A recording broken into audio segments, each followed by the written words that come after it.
Hello दोस्तों, जय हिंद, जय भारत। आज आप लोग एमटीएस की जो इतनी सारी वैकेंसी आई है, इस एमटीएस के वैकेंसी के डिटेल्स को लेकर मैं आपके सामने आया हूँ। कहा जाता है ना कि जब तक सही रास्ते का पहचान नहीं हो, तब तक चलना उतना फायदेमंद नहीं होता है, जितना सही रास्ते का पहचान होने से होता है। कहने का मतलब क्या है कि अगर कोई भी बच्चा किसी भी एग्जाम की आप तैयारी कर रहे हो, तो सबसे पहले उस एग्जाम का सिलेबस पे फोकस कीजिए कि सिलेबस है क्या, पूछा क्या जाएगा। और दूसरा चीज जो बात है, प्रीवियस ईयर क्वेश्चन के प्रैक्टिस कीजिए। तो आपको प्रत्येक दिन एसएससी, एमटीएस और सीएचएसएल का प्रैक्टिस की क्लासेस मैं दे रहा हूं। और आज बहुत ही इंपॉर्टेंट टॉपिक कि आखिर यह एसएससी एमटीएस मैथ्स में क्या पूछेगा, क्या सिलेबस है, कैसे जानेंगे, कैसे तैयारी करेंगे कि 100% आपका एमटीएस क्लियर हो जाएगा। तो इस टॉपिक को लेकर मैं आज आप लोग के सामने आया हूं। सबसे पहले सिलेबस को समझना बहुत ज्यादा जरूरी है। अगर आप सिलेबस नहीं समझते हैं, इसका मतलब होता है कि आंख बंद कर तीर चलाना होता है। आप सिर्फ तैयारी कर रहे हो, पूछेगा क्या ये आपको नहीं पता होता है दोस्तों। तो आज ही हमारा यूट्यूब चैनल आर्या एजुकेशन को लाइव एंड सब्सक्राइब करें। आपको जितने भी एग्जाम के बारे में जो जानकारी चाहिए मैं प्रोवाइड करवाऊंगा, और प्लस फ्री ऑनलाइन क्लासेस भी मैं करवा रहा हूँ। आज हम लोग देखते हैं एमटीएस के एग्जाम की तैयारी का स्ट्रेटेजी क्या होगा, कैसे तैयारी करेंगे और क्या चीजें पूछी जा रही है। सबसे पहली बात है, आपको पता है कि 2 सेशन में एग्जाम होगा। 2 सेशन में मतलब एक सेशन में होगा न्यूमेरिकल एंड मैथमेटिकल एबिलिटी, और इसमें फर्स्ट सेशन में रीजनिंग आएगी। ठीक है ना। तो मैथमेटिक्स का सिलेबस है क्या, अगर आपको मैथ्स में पढ़ना है क्या, क्या ऐसा टॉपिक है जिसे पढ़ना बहुत ज्यादा जरूरी है, कौन सा ऐसा टॉपिक है जिसे हम स्किप कर सकते हैं, इसका डिटेल्स देखते हैं। यानी सबसे पहले यहाँ पर इंटीजर्स नंबर, यानी आपको नंबर सिस्टम का पूरा अच्छा से जानकारी होना चाहिए। यानी अगर इंटीजर्स नंबर बोला है तो रेशनल नंबर की भी हम लोग बात करेंगे। Integers number and whole number, यानी नंबर सिस्टम को आपको पढ़ना है। उसके बाद एलसीएम और एचसीएफ, यानी एमटीएस जो है एलसीएम और एचसीएफ से एक एक क्वेश्चन या एक क्वेश्चन तो जरूर पूछेगा, ये कंफर्म हो गया। यानी हम लोग एलसीएम और एचसीएफ वाले टॉपिक को भी करने वाले हैं। डेसिमल एंड फ्रैक्शन, यानी डेसिमल और फ्रैक्शन से जो सिंप्लीफिकेशंस होते हैं, यानी बोर्ड मास वगैरह का जो क्वेश्चन बनता है, ये सारे क्वेश्चन आपके एग्जामिनेशन में आ सकता है। सोचो, हम टू दी पॉइंट बात करें कि यानी सिंप्लीफिकेशन, डेसिमल एंड फ्रैक्शन, तो डेसिमल एंड फ्रैक्शन से क्वेश्चन बनेगा, सिलेबस में है। Relationship between the numbers, numbers के बीच में क्या रिलेशंस आते हैं, उस पे भी हमारा ये क्वेश्चंस मतलब बनाएगा एमटीएस। फिर बोलता है फंडामेंटल अरिथमेटिक ऑपरेशन, यानी बोर्ड मास। मैंने अभी यहाँ पर भी डेसिमल की मैंने बात किया, तो डेसिमल के साथ साथ फंडामेंटल ऑपरेशंस जितने हैं, यानी कुल मिलाकर हम लोग ये बोलेंगे कि बेसिक फंडामेंटल कॉन्सेप्ट से आपसे क्वेश्चन पूछी जाएगी। बेसिक फंडामेंटल कॉन्सेप्ट जितने भी है उससे हमारा क्वेश्चन पूछा जाएगा। अब आ जाते हैं टाइम एंड वर्क। तो टाइम एंड वर्क में देखिए टूर कर देखते हैं। टाइम एंड वर्क में रेस भी आ जाएगा, है ना, बोट एंड स्टीम आ जाएगा, ट्रेन आ जाएगा। ये टाइम एंड वर्क का ही टॉपिक है। टाइम एंड वर्क जो है, टाइम एंड वर्क सिर्फ टाइम एंड वर्क नहीं है, ये रेस भी है, बोट एंड स्टीम भी है, ट्रेन भी है। यानी टाइम से रिलेटेड जितने क्वेश्चन आप करते थे वो सारा क्वेश्चन आ जाएगा दोस्तों। उसके बाद फिर हम लोग पढ़ेंगे परसेंटेज। परसेंटेज, परसेंटेज बोलने का ही मतलब होता है, परसेंटेज अगर सिलेबस में आपको मेंशन कर दिया तो परसेंटेज के साथ साथ इसके साथ आता है profit and loss, simple interest, compound interest, discount, partnership, ये सारे टॉपिक परसेंटेज से रिलेटेड ही आता है। अगर आपके कोई भी एग्जाम हो जिसमें परसेंटेज शब्द को यूज किया गया है, तो इतना profit and loss, simple interest, compound interest, discount और पार्टनरशिप, ये टॉपिक समझिए कि इंक्लूडेड है। इस टॉपिक को हम काट नहीं सकते हैं। फिर ratio and proportion, ratio and proportion बहुत ही इंपॉर्टेंट टॉपिक है। रेशियो एंड प्रोपोर्शन से बहुत ज्यादा क्वेश्चन उसके रेशियो एंड प्रोपोर्शन के मतलब कैलकुलेशन बेस्ड क्वेश्चन भी बनाए जाते हैं। और एग्जामिनेशन पॉइंट ऑफ व्यू से, जैसे एज का क्वेश्चन, मिक्सचर का क्वेश्चन, ठीक है ना, ये सारे क्वेश्चन भी यहाँ पे बनाए जाते हैं। अब रेशियो एंड प्रोपोर्शन से जो अगर बात करते हैं, रेशियो एंड प्रोपोर्शन से अगर हम लोग बात करेंगे, तो रेशियो एंड प्रोपोर्शन में क्या होता है उसको ध्यान से समझिए। सिर्फ रेशियो एंड प्रोपोर्शन नहीं समझेंगे, रेशियो एंड प्रोपोर्शन में हम लोग पढ़ेंगे एज, एज का क्वेश्चन बनेगा। यानी इस रेशियो से रिलेटेड जितने सारे टॉपिक होंगे ना, वो डिस्कशन होता था। एज जो टॉपिक होता है वो रेशियो एंड प्रोपोर्शन पे ही हम लोग डिस्कस करते हैं, डील करते हैं। दूसरी बात, दो कंटेनर, दो सॉल्यूशन का मिक्सचर, यानी दो सॉल्यूशन को मिक्स करते हैं, यानी मिश्रण की जब बात करेंगे तो मिश्रण भी हम लोग पढ़ेंगे यहीं पे। मिश्रण की जब बात करेंगे तो हम लोग कहाँ पढ़ेंगे, रेशियो में ही पढ़ेंगे। कॉइन से रिलेटेड जब क्वेश्चन होते हैं, कॉइन से रिलेटेड क्वेश्चन हो गया या मिश्रण से रिलेटेड क्वेश्चन हो गया, तो ये टोटल हम लोग रेशियो एंड प्रोपोर्शन में पढ़ेंगे। डायरेक्ट और इनवेरिएशन इस पे क्वेश्चन कम पूछता है, लेकिन एक क्वेश्चन इससे ही पूछेगा, ठीक है, एक छोटा सा क्वेश्चन इस पे भी बनेगा। आइए अब हम लोग पॉइंट देखते हैं दूसरा, पॉइंट 2 में चलते हैं, यहाँ पर क्लियर करते हैं पॉइंट दूसरा। दूसरा चलिए, दूसरा में यहाँ पर क्या है, मैथ्स बाय आर्या सर। अगर आप लोग को मैथमेटिक्स में कोई दिक्कत है तो आप हमारे चैनल को लाइक एंड सब्सक्राइब करें, जल्दी से सब्सक्राइब कीजिए। उस पे बिल्कुल बहुत ही प्रोसेस वे में आपको क्वेश्चन करवाया जाएगा।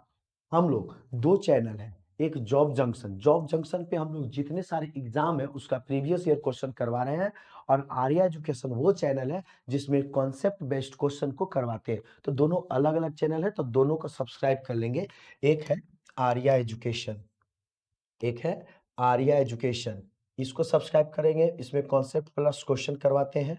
और जॉब जंक्शन है ना, जॉब जंक्शन, जॉब जंक्शन में हम लोग क्या करते हैं कि जितने सारे एग्जाम है उसका प्रीवियस ईयर का जो क्वेश्चन है उस क्वेश्चन को कंप्लीट करवाते हैं, ठीक है।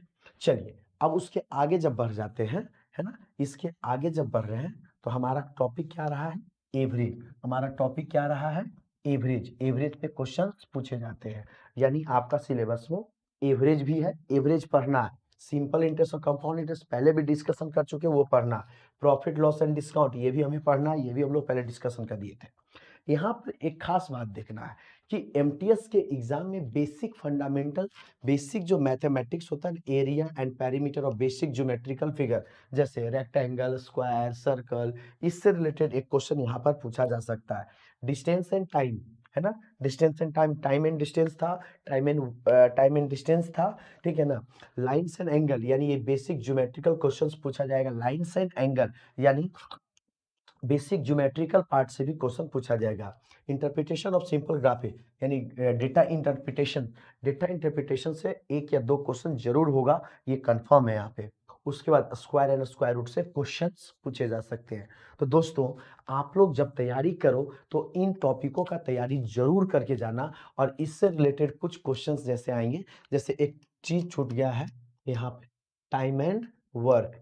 तो टाइम एंड वर्क से भी क्वेश्चन पूछा जाएगा, क्योंकि टाइम एंड वर्क और पाइप एंड सिस्टम हो जाता है, time and work and pipe and system. तो यहाँ पर इन सारे क्वेश्चन जो हमारे ये मैथ का सिलेबस था, यानी आई होप कि आपको मैथ का सिलेबस समझ में आ गया। अब हम लोग देखेंगे इसमें रीजनिंग के सिलेबस की बात करेंगे। तो रीजनिंग के सिलेबस हमारा क्या है, इसकी बात करेंगे। आ जाइए रीजनिंग पे, contact for offline classes and online classes for SSC banking railway, है ना, इस नंबर पे आप कॉल कर सकते हैं। आपको क्लासेस चाहिए या तो ऑफलाइन या तो ऑनलाइन, तो आप इस नंबर पे कॉल कर सकते हैं। अल्फा न्यूमेरिक सीरीज, है ना, यानी अल्फाबेट्स का नॉलेज आपको पूरे अच्छे तरीके से होना चाहिए। जैसे अगर मैं बोलूँ टी का तो 20, है ना, भी का तो 22, है ना, तो अल्फाबेट्स का नॉलेज होना चाहिए। दूसरी बात, अपोजिट, अपोजिट लेटर पता होना चाहिए। जैसे एल का अपोजिट ओ, भी का अपोजिट ई, या ई का अपोजिट भी, ओ का अपोजिट एल, तो इसको हम लोग पढ़ाते हैं। तो अल्फा न्यूमेरिक सीरीज आपको पता होना चाहिए। कोडिंग और डिकोडिंग, अगर अल्फाबेट्स का नॉलेज आपको बहुत अच्छे से होता है तो कोडिंग और डिकोडिंग भी बहुत अच्छे से आप कर पाएंगे। तो सोचो अल्फा न्यूमेरिक सीरीज और कोडिंग, एनालॉग्स भी से भी हमारा, एनालॉजी से भी हमारा क्वेश्चन, यानी एनालॉग से भी क्वेश्चन पूछ रहा है, ठीक है। कुछ डायरेक्शन से सॉरी, फॉलोइंग कुछ डायरेक्शन से रिलेटेड क्वेश्चन है, जैसे साउथ डायरेक्शन में टर्न करना, यानी डायरेक्शन से भी क्वेश्चन। सिमिलरिटी एंड डिफरेंसेस से भी क्वेश्चन है, यानी इन टॉपिकों में हम लोग को क्वेश्चंस करना जरूरी है। Jumbling problem solving and analysis, यानी जंबल से रिलेटेड भी हमारा क्वेश्चन पूछा जा रहा है इसमें। नॉन वर्बल रीजनिंग और बेस्ड ऑन डायग्राम, यानी डायग्राम से रिलेटेड क्वेश्चन जैसे पेपर कटिंग हो गया, मिरर हो गया, इनसे क्वेश्चंस भी हमारा यहाँ पे पूछा जाएगा। एज कैलकुलेशंस है ना, कैलेंडर एंड क्लॉक, एज का कैलकुलेशन, कैलेंडर एंड क्लॉक भी हमारा सिलेबस में डाल चुका है। कैलेंडर से बहुत सारे एग्जामिनेशन में भी क्वेश्चन नहीं पूछा जा रहा, एसएससी भी बहुत दिनों से क्वेश्चन नहीं पूछ रही है, लेकिन यहाँ पर मेंशन कर चुका है कि कैलेंडर और क्लॉक से भी आपसे क्वेश्चन पूछा जाएगा। अब हम लोग आते हैं यहाँ पे reasoning awareness, general awareness. General awareness एक वास्ट एरिया है, लेकिन जनरल अवेयरनेस का अगर हम सिस्टम को समझते हैं तो बहुत अच्छे से हम उसमें नंबर ऑफ स्कोर कर सकते हैं।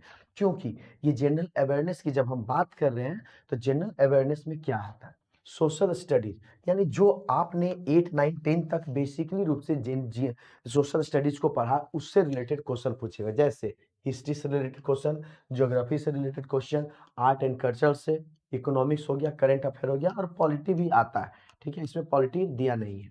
ठीक है, अब बात यहाँ पे मुख्य बातें क्या है, जनरल साइंस, यानी क्लास 10 तक का जो साइंस है उससे रिलेटेड क्वेश्चन पूछेगा। और general science environmental study up to class 10th level पे। जनरल साइंस के साथ साथ जो हमारे प्रैक्टिकल लाइफ में साइंस यूज होता है उससे भी रिलेटेड हमारा क्वेश्चन यहाँ पे बनता है। ठीक है, तो ये हो गया हमारा सिलेबस। आपको सिविक्स पढ़ना है, इकोनॉमिक्स पढ़ना है, आर्ट एंड कल्चर है, ज्योग्राफी हो गया, यहाँ पे करंट अफेयर पे फोकस ज्यादा करना है। करंट अफेयर हो गया, फिर जनरल अवेयरनेस पे भी फोकस करना है, और जीके तो आप जितना याद करना है वो आप कर सकते हैं। ठीक है, ये टॉपिक हमारा हो जाता है। चलिए अब आते हैं इस पे, देखो मेन बात क्या है कि ये एग्जाम होगा कैसा है, क्या है एग्जाम। तो बोलता है कंप्यूटर बेस्ड एग्जामिनेशन है। ठीक है, computer based examination will be conducted in 2 session, यानी ये कंप्यूटर पे आपको एग्जाम देना है, और ये 2 सेशन में होगा।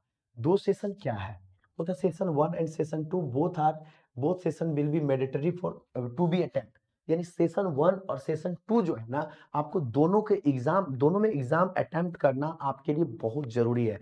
आप दोनों आपको एग्जाम देना है। अगर आप अटेम्प्ट नहीं करते हो, not attempting any session will B disqualify the candidate. अगर आप दोनों में से एक में भी, कोई में भी अगर अटेम्प्ट नहीं करते हो तो आपको डिस्क्वालीफाई कर दिया जाएगा एग्जाम से। There will be negative marks of 1 marks of each wrong question in session 2, यानी सेशन 1 और सेशन 2 है क्या। सेशन 1 में देखिए, सेशन 1 में न्यूमेरिकल एबिलिटी यानी मैथमेटिक्स और रीजनिंग आता है। 20 नंबर का मैथ्स पूछेगा, 20 नंबर का रीजनिंग एबिलिटी पूछेगा। तो और ईच क्वेश्चन कैरी 3 मार्क्स, यानी ये 20 इंटू 3 तो कितना हो गया 60, 20 इंटू 3 तो कितना हो गया 60। टोटल मैथ और रीजनिंग मिलाकर आपको 120 नंबर है, जिसमें आपको किसी भी प्रकार का निगेटिव मार्किंग नहीं है। यानी session while there will be no negative marks in session 1, यानी सेशन 1 में निगेटिव मार्क नहीं है। ये ध्यान देना, मैथ और रीजनिंग आप मैक्सिमम बना सकते हो क्योंकि यहाँ पर निगेटिव मार्किंग नहीं है। लेकिन जब आ जाते हैं सेशन 2 में सेशन 2 में आपको निगेटिव मार्किंग है, यानी एक गलत क्वेश्चन पे आपका 1 नंबर काट लिया जाएगा। अगर एक क्वेश्चन आप गलत करते हैं तो आपका एक क्वेश्चन 1 नंबर आपसे काट लिया जाएगा। अब इसमें जनरल अवेयरनेस का 25 क्वेश्चन है ना, यानी जनरल अवेयरनेस से क्वेश्चन आपसे पूछे जाएंगे और 25 क्वेश्चन है। Each question carry 3 marks 75 number. English language and comprehension से क्वेश्चन है 3 है, और each question carry 75 marks, total 150 number का ये क्वेश्चन आता है। ठीक है ना, ये बहुत अच्छा और बहुत डिटेल्स में ये चीज को समझना बहुत ज्यादा जरूरी था। अब देखो बात क्या है कि जब हम एग्जाम देने जाते हैं, हम एग्जाम देने जाते हैं तो एग्जाम का क्या पैटर्न होता है। ठीक है, एग्जाम का पैटर्न क्या है, तो बोलता है इवेंट्स, मतलब क्या क्या इंपॉर्टेंट डेट्स आए, पहले उसको अब देख लेते हैं। 18 जनवरी को ये फॉर्म रिलीज हो चुका था, 18 जनवरी को ये फॉर्म रिलीज हुआ था। SSC apply online last date 17 फरवरी तक। आप देखो दोस्तों, जल्दी से जाके अप्लाई कर दो, ठीक है ना, 3-4 दिन बचा हुआ है। आप 17 फरवरी 2023 तक लास्ट अपडेट डेट है। पेमेंट करने का ऑनलाइन पेमेंट डेट जो है 19 फरवरी है। Last date of generation of offline चालान के लिए भी 29 तारीख है। Last date of payment through the चालान के थ्रू पेमेंट जो करते हैं 20 फरवरी तक है। Window application form of correction 23 जनवरी, मतलब विंडो करेक्शन किया जा सकता है, करेक्शन कर दे सकते हैं 23 जनवरी तक। एसएससी एग्जाम अब अप्रैल के किसी भी मंथ में एग्जाम हो सकता है, ये प्रोबेबली होती है कि अप्रैल में एग्जाम की चांसेस है, अगर ये डेट एक्सटेंड करता है तो एक्सटेंड कर सकता है, ठीक है। चलिए अब देखिए,